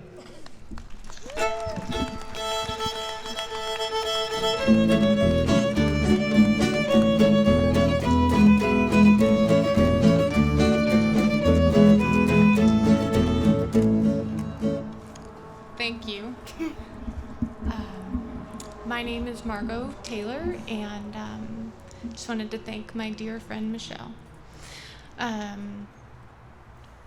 The photo is definitely different from the first one to the second one, but I wanted to go back a little bit in that when I was a little kid, I was born to very unprepared parents, and both of them left.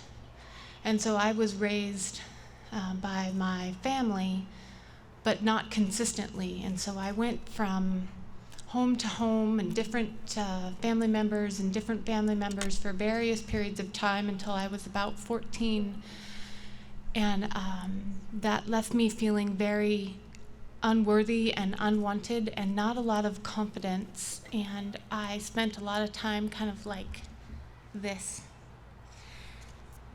I spent a lot of time looking at floors, every type of floor, linoleum, tile, hardwood, concrete. And I found myself on a lot of floors because that just seemed safer, to be closer to the ground.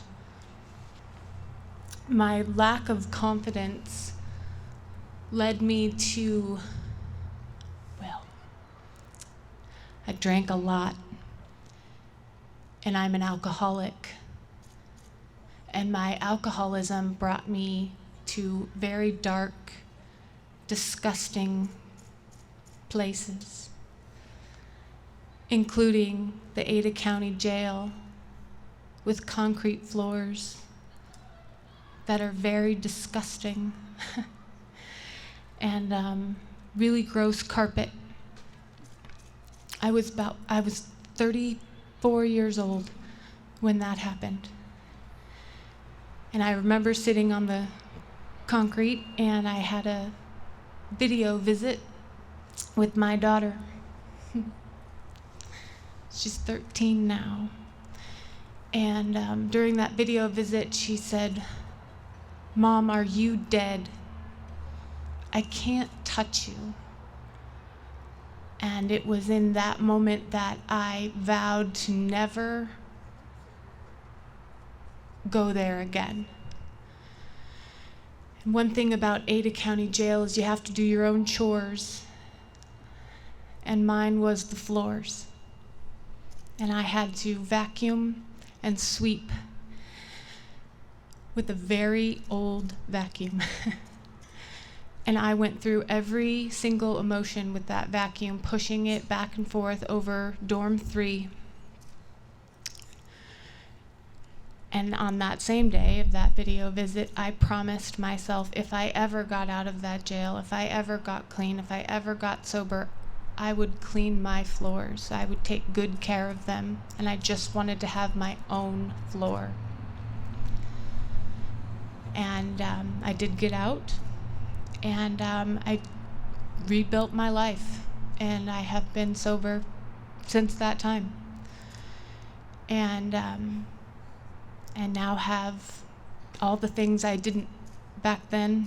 I have a job, I have my child, I have a loving partner,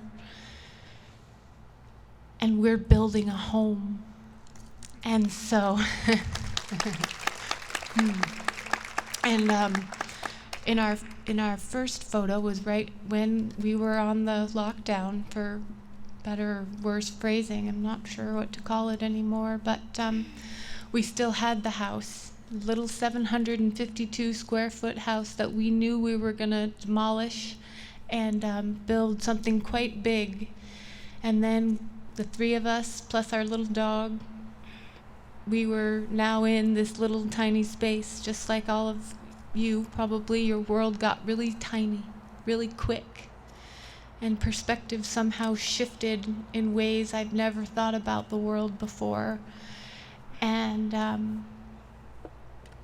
our big house, we suddenly wanted to make it smaller. Our big house plans, and so we did. And my wonderful significant other is the contractor and the builder and knows everything that there is to know about building a home, which is good because I don't at all. And so in our second photo, it just has our house number on it, because that was the day we ripped up the floor. And we scraped every single little bit of floor, and there was one particular part of the floor that was really special to me, because prior to that, right when things got really kind of scary, my daughter's father tested positive for COVID, and being a modern family with co-parents, she goes back and forth. And when she came back with us, then we learned that he was positive. And so we were all tested, of course, and my test, whatever reason, came back sooner than theirs did.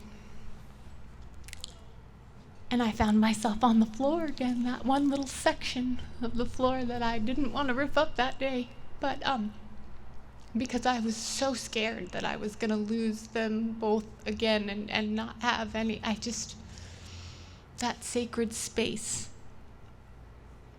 was so precious to me, and they are so precious to me. And as I sat on that floor, truly worried about the loved ones in my life, including her father, I realized how dirty that floor was.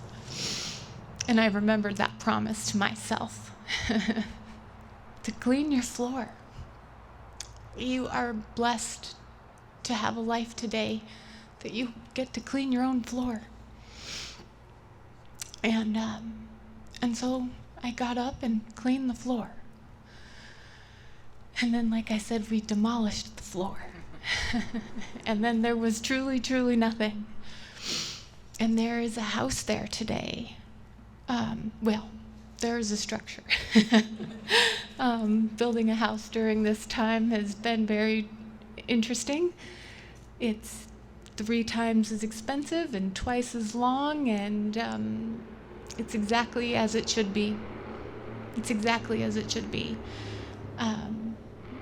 Because we have our sacred space that I have wanted.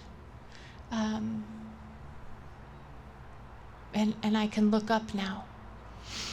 And ironically, our floors were delivered today. And so we'll see how good of a floor installer I am. But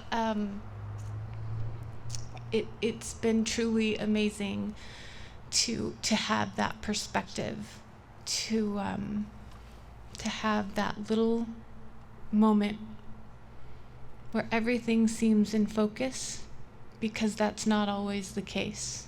And I love that our picture, the part of it isn't in focus, and part of it is. And I'm so grateful for my family and the life that we've been able to build together.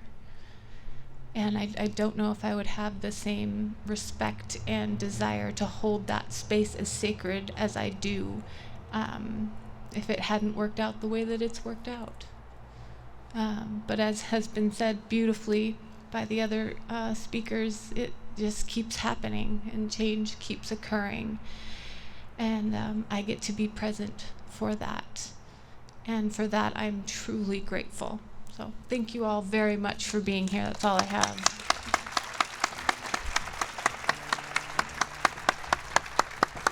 Thank you, Margot. I am hearing that's really the only way you can get a contractor in the Treasure Valley is to become life partners. So those of you who are trying to build right now, our first speaker has some tips for you on how to use Tinder. Our last storyteller tonight from our porch project, we've made it to almost the end of our evening here on our story porch. Please welcome Allison Roper.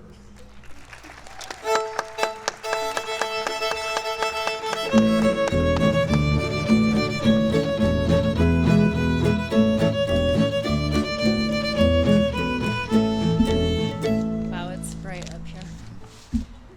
Hi, my name's Allison, or Allie, and this is my story. So I'll kind of describe both photos. In the first black and white photo, 2020. When I look at this photo, I am drawn to the house and the trees surrounding the house. My children and myself are standing equal distance apart in the background to these objects. The irony is that the entire theme of 2020 was about going into our homes, our dwellings. And I purchased this house for myself and my children in the fall of 2009, placing an offer on the house before even setting foot inside the home, because of those trees that tower like guardians over our dwelling. My children, being in their early 20s, both were out of the house at college at the beginning of 2020. Our daily lives as a family unit were very separate, just like the photo depicts. 3 individuals standing strong like those trees.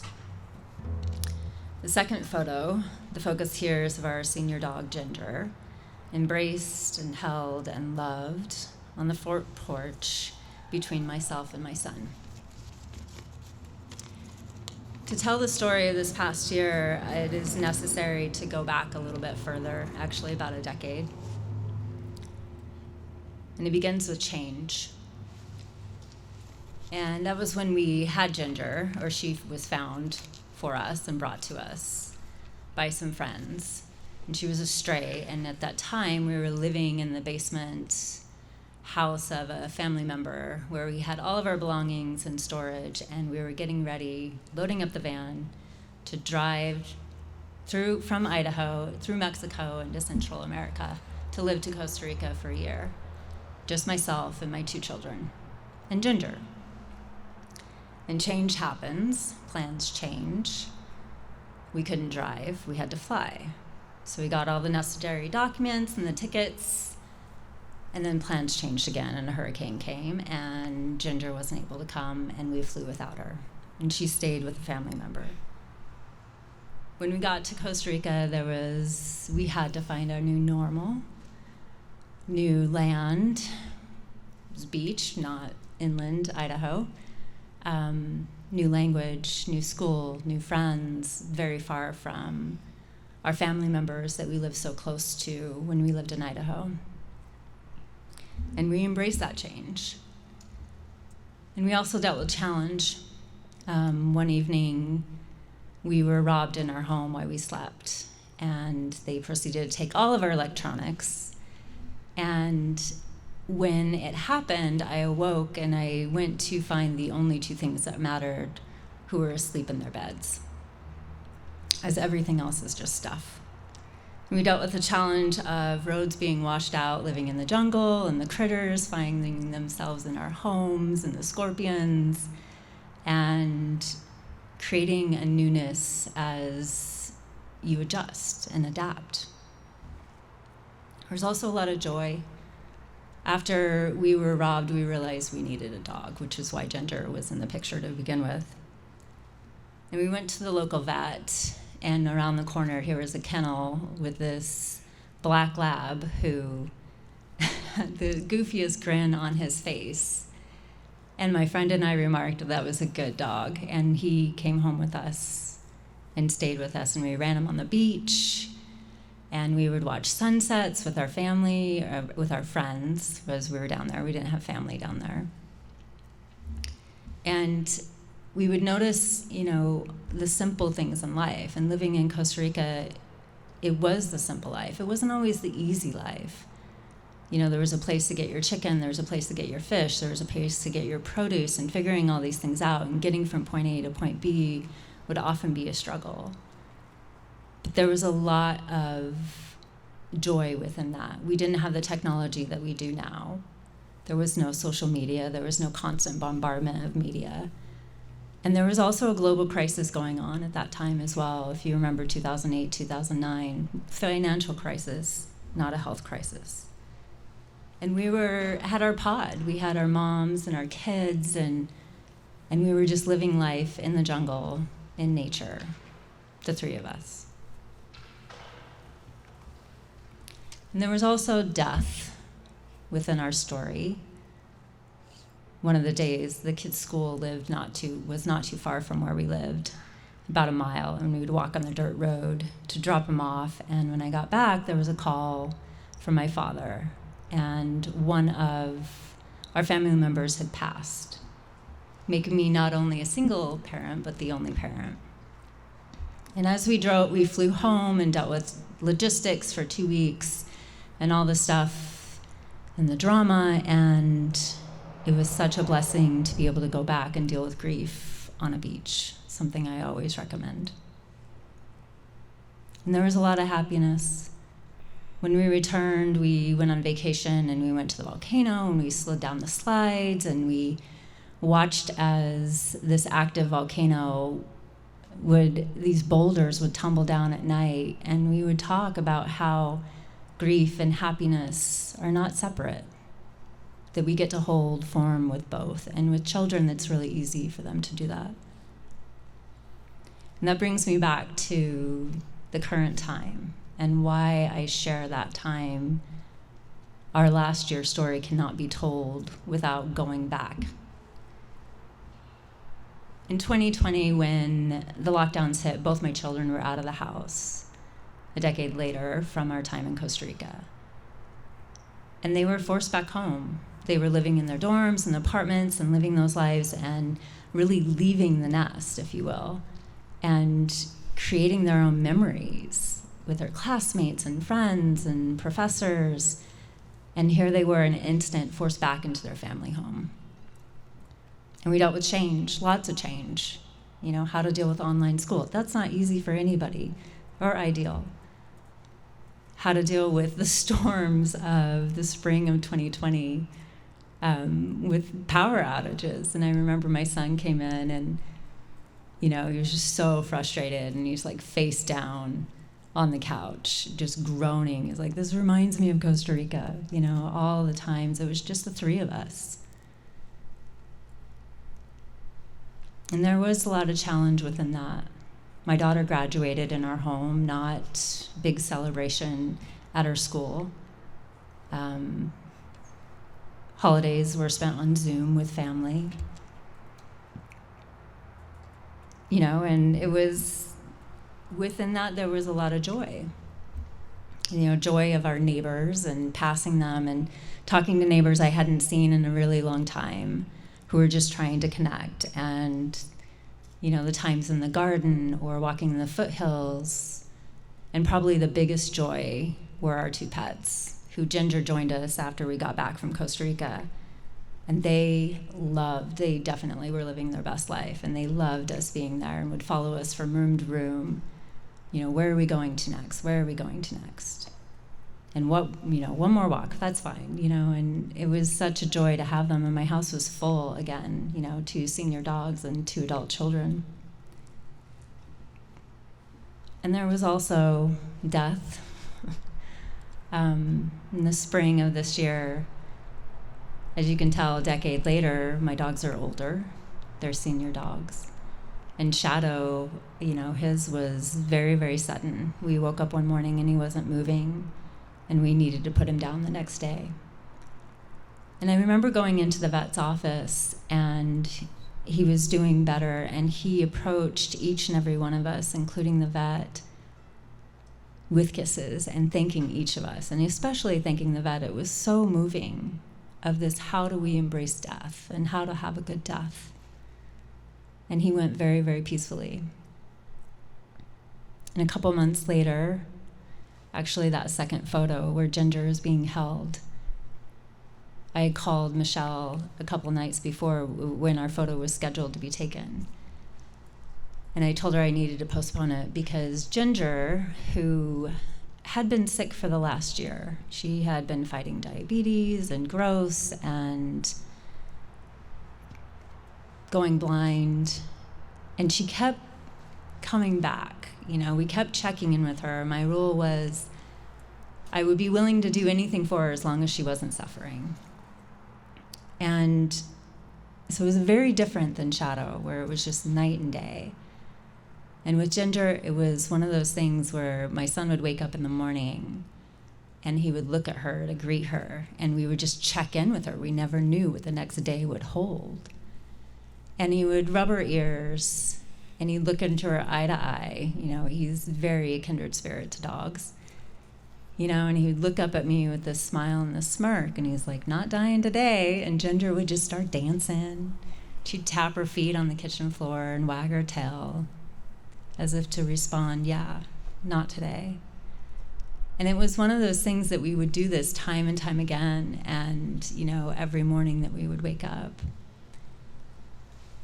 And at the end of, this year, all the changes that we went through, and my house isn't filled with adult children and isn't filled with dogs and the noise. I remember that from my son, of grabbing her ears, giving her love, and looking at her and just being not dying today. And her respond enthusiastically every single time, yep, not dying today. I thank you, each and every one of you, for listening.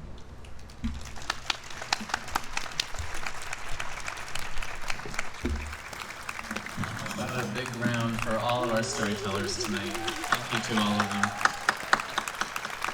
Some in front of us and some behind us. Wow, what a time on our porch. What a big night. It's the first time I've been called boss since I moved here from New York. I have some other thank yous to do. Maybe I can have a little underscoring under this from our musicians.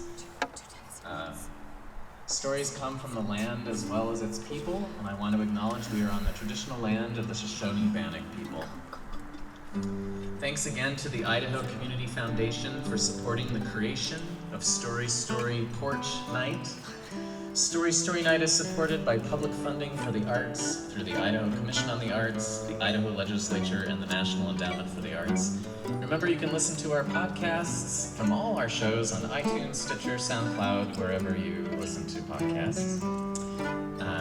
We also have a radio show. It's Story Story Night on Stray Theater, which is typically the Sunday right before our live show near the end of the month, 5:30 to 6 p.m. Thank you to our crew, technical director, podcast engineer, Stephen Baldassare. Thank you to our camera crew from Jump here tonight. Thank you to our musicians from Fiddle Express, and we also had some guest musicians out in the audience tonight. And if you all want to make your way down to the corner of the stage here, I think you're going to join the family here to play us out tonight. So all those musicians from the audience can join them there. Thank you to our photographer, Chelsea Harada. Thank you to our volunteers and our volunteer coordinator, Natalia DeGosia. Thank you to our board of directors. Thank you to our story subscribers. Thank you to those who added an extra gift to your ticket order. That extra money actually paid an honorarium to a storyteller, and our subscribers actually helped us pay for our musicians that we have here tonight. Thank you to Jump for hoisting us up onto this stage. Join us next for a night under the stars, we think. Story Story Night Libra. We're going to show it on the Jumbotron on the last Tuesday of October. The idea is we have more of these heaters where these folks are enjoying the Bahama weather.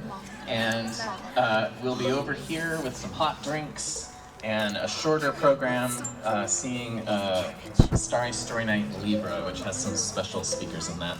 And that tickets will be available October 1st. Thank you for joining us on our porch, and we'll see you again soon. Good night.